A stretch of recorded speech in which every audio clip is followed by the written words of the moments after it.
Raider Nation, what's going on? You're watching the Raiders Report, and if you're looking for the latest news and rumors around the Las Vegas Raiders, you're in the right place. Would not be able to do today's show if it wasn't for our amazing sponsor, Panda Supps. And if anybody out there is looking to get their hands on some awesome workout supplements, I personally am a big fan of the Test Booster right now. Use code TEST for 25% off at pandasupps.com. So anytime that I make this show, I always want to look for, all right, what's the nation talking about on social media? What is the actual news and rumors circulating around that? So you're going to get a little bit of a mix of that here on today's episode. What's the latest on Marcus Peters? We'll talk about it. Are the Raiders going to cut Amik Robertson? I'll give my personal opinion. Bad Jacobs news. Don't panic. It's just something that I want to bring up. And then at the very, very end of today's show, we're going to get into all the nooks and crannies around this Davante Adams situation. Let's first, though, talk about Marcus Peters. Yesterday, he had a visit with the Silver and Black, and honestly, there is no update. I have texted, I have DM'd, I have messaged way too many people to get an update on how the meeting went with Peters, and all you hear is crickets, literally nothing. The last time that I talked to Graf about Peters, he told me that he had a conversation with him and said, hey, Peters wants to be a Raider. This is the team that he grew up rooting for. He's an Oakland, California native.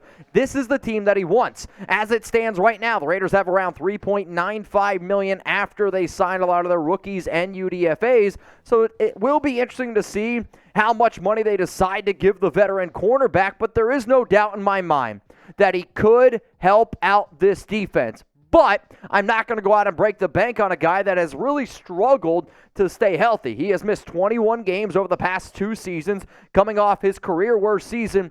But I do think when you look at young defenses, having a veteran that you can rely on when things get into sticky situations, plus he's always been able to force turnovers, is a good thing. Speaking of those turnovers, let's look at some of these numbers here from a defensive side of the football for Peters. And a lot of the times people are going to look at his beginning seasons because no doubt about it, he's a risk taker and he's going to get interceptions.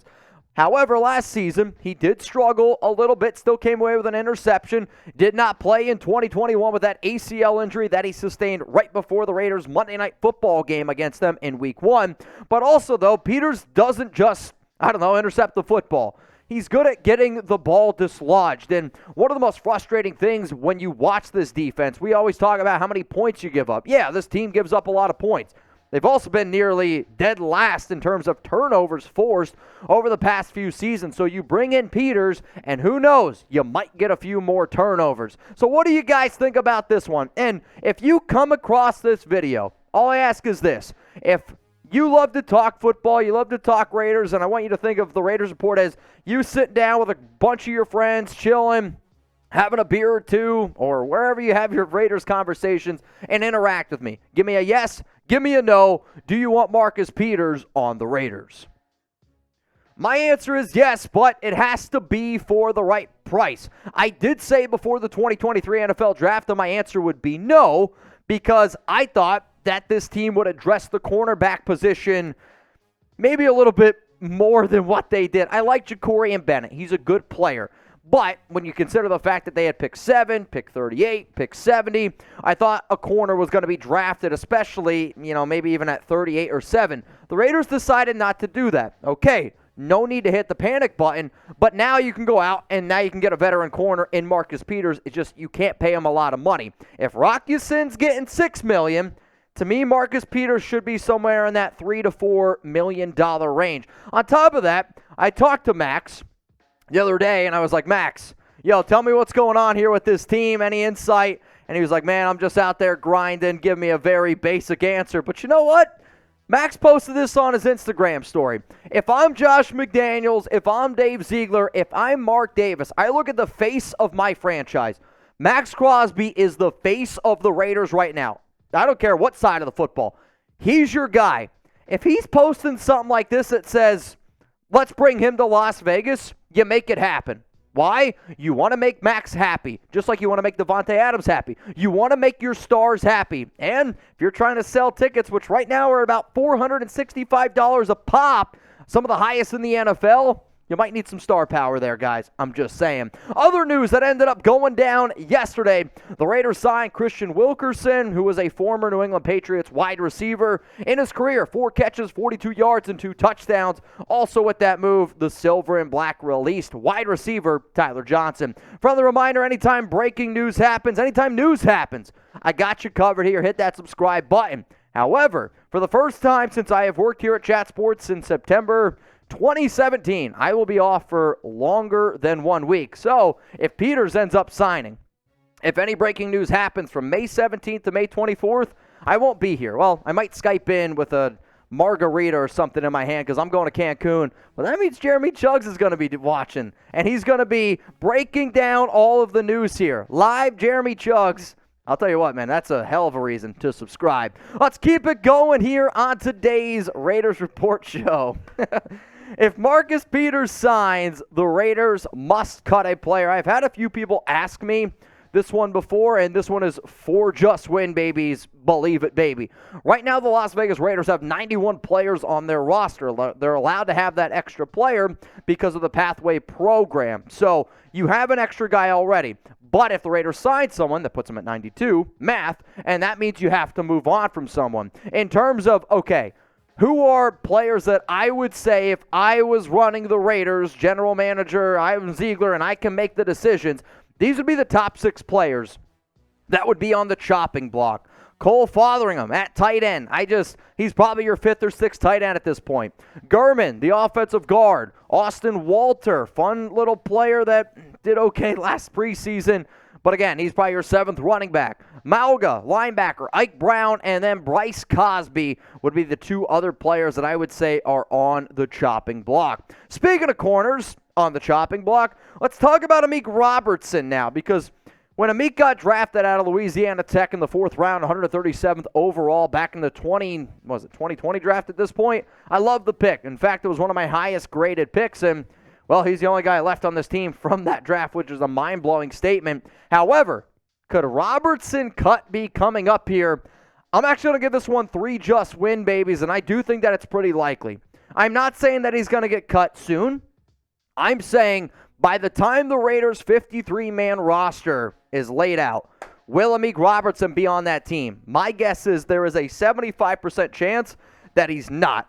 And the reason why we're talking about this is there was an article released by Bleacher Report with the title, "The Best Player Who Could Still Be Cut from Every Team in 2023 Offseason." The player listed for the Raiders was, in fact, Amik Robertson. And realistically, I like Amik, and I will continue to tell y'all, to me, I would not make this move. If I was the Raiders, I would look at everything that young man has had to deal with from the standpoint of rookie season with COVID. Year 2, brand new defensive coordinator in Gus Bradley. Year 3, brand new defensive coordinator in Patrick Graham.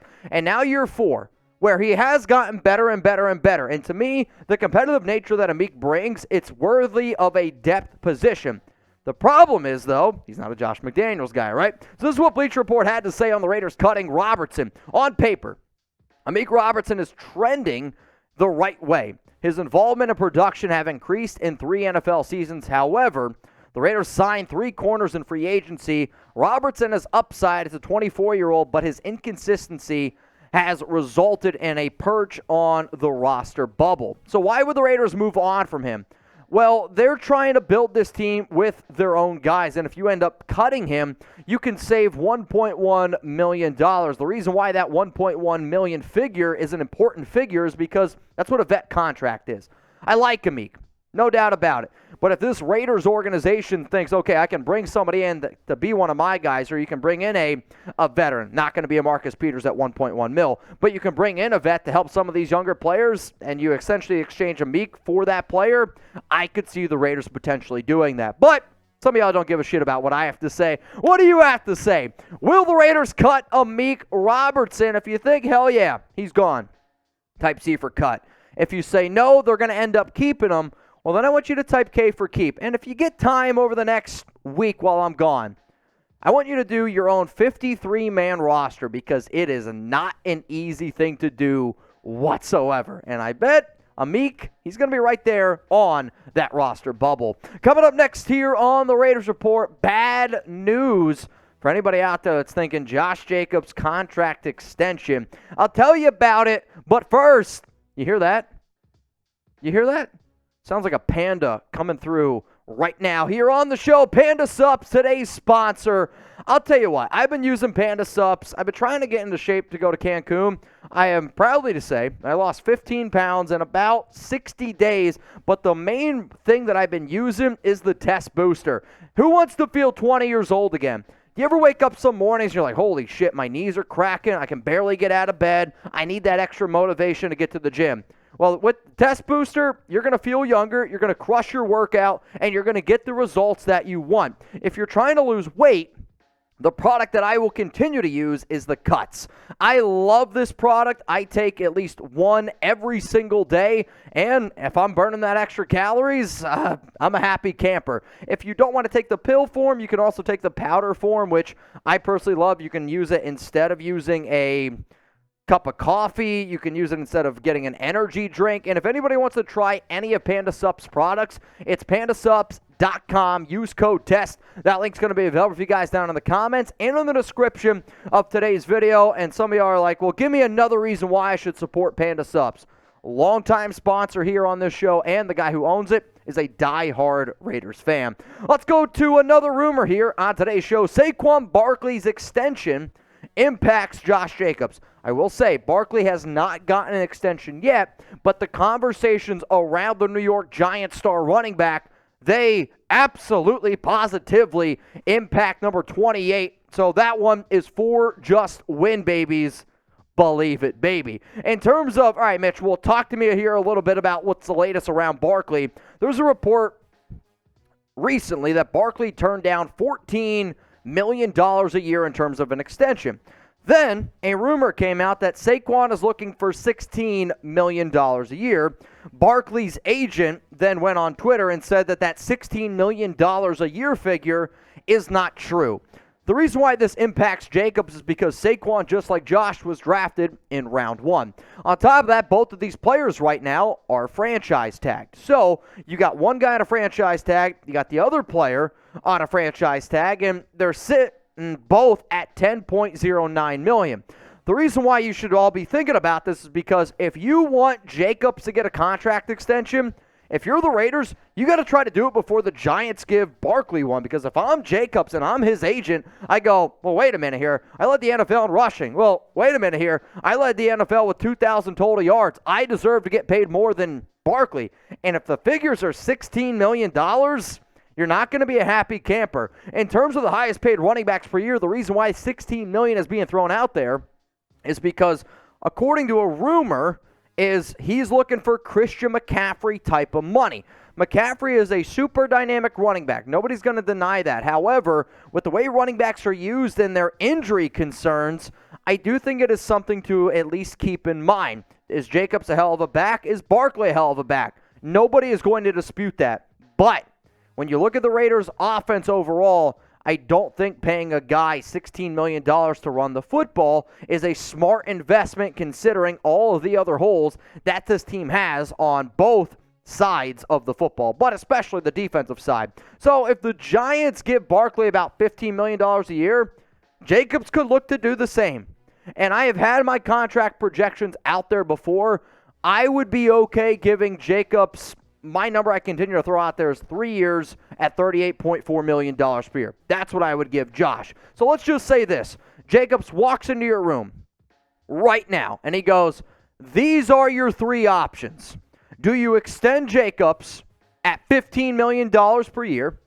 Do you keep him on the tag and risk that he holds out? Or do you trade him to the highest bidder? If Jacobs walks into the room right now and goes, hey, these are your only 3 options, and I want an answer now. Extend, type extend, keep on tag. You can type keep on tag, trade them to the highest bidder. I want you to type trade. For me personally, when I look at this one, and I know I've been a big extend Jacobs person. However, at $15 million a year, that's a little bit too rich for my blood. Also, I'm not going to trade him away. So I'd say you keep him on the tag. And I'd try to call his bluff here a little bit because I don't think he ends up holding out.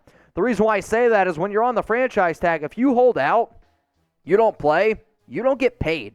So to me, he's not going to hold out an entire season and not get paid. I also think running backs are a little bit worried in terms of, remember when Le'Veon Bell held out? Since then, has not been the same. So if Jacobs, who, sure, the last time a team would see him, he ran for 2,000 total yards. But if you don't play for an entire season, teams aren't going to like that. So to me, Jacobs would play on the tag. He might not be happy about it, but you'd get a motivated Jacobs at 10.09. That's the better offer. That was going to be the end of today's show, but then I was like, Chugs, man, we got to talk about this Davante Adams stuff. So Davante Adams is an unhappy camper right now, and to be honest, he should be. Why? He wants to win. Everybody here wants to win, right? Do you want the Raiders to win this season? I don't want them to tank. I love Caleb Williams. I love Drake May. I want the Raiders to win. And that's all Davante Adams is upset about. So everything that people are talking about is this quote right here. He had an interview with The Ringer. And of course, people are taking this clip it. We don't see eye to eye on what we think is best for us right now. That's what Davante Adams said about the front office, about the Raiders offense. No shit. You know why? He wants to win a Super Bowl. I can understand his train of thinking where when you're trying to build a win-now roster Super Bowl, it does not look the same as what the Raiders are doing, which right now McDaniels and Ziegler are building for the future. Like, I understand both sides of this argument. That's why they don't see eye to eye right now. I mean, it's not he's trying to get traded. It's not that he wants the hell out of here. I'm sure when the Raiders announced that they signed Jimmy Garoppolo, I don't think Adams was like, let's go, it's Jimmy Garoppolo. He was probably like, all right, it's Jimmy Garoppolo. I proved that I don't need Aaron Rodgers. I'm the best receiver on the planet, and I'm going to make Jimmy Garoppolo a very, very happy man. So to me, he's not going to go anywhere. He just wants to win. He wants to win a Super Bowl, and he wants to do it with the Raiders. That's what Davante Adams wants. So it's okay that he's not seeing eye to eye. And honestly, he probably shouldn't see eye to eye because he wants to win right now, but the Raiders want to build for the future and win a Super Bowl. Both of these can be okay, guys. Both of them can be okay. Before I leave here today, though, I do want to say this. I saw a comment before I started today's live show. It's from YouTube, but I made the graph. You got it? All right, Chugs is going to help me out here. So I saw something. You know, we always sit up here on this show and we say, hey, Raider Nation's a family, and I'm a big person that believes Raider Nation needs to have each other's back. Family needs to have each other's back. So if you get 10 minutes today, you get 5 minutes today, you get 30 seconds today, I want you to just take a second, say a prayer for Raider 24 Nation, and say a prayer for his son. Do it while you're at the dinner table. Whatever you do, if you're a superstitious person, take time out of your day today because this is important to not only me, but hopefully it's important to all of y'all as well. So he put this comment in. Asking the nation to help us support our son Raider was born with 5 holes in his heart, and we have spent over 10 months in the hospital. Need the nation to pray and salute this warrior. I don't know what I can say to make that better. There's nothing I can say. All I can say is, hey, man, Chugs and I, we got your back. Chat Sports has got your back. Raider Nation's got your back. And I hope when you watch this show, it takes away from just a second or two of how crazy life can be sometimes. But if you ever need anything, the DMs are always open, and I hope everything's all right. My prayers go out to you. Much love to you, Raider 24 Nation, and much love to your son, Raider. He's an absolute warrior.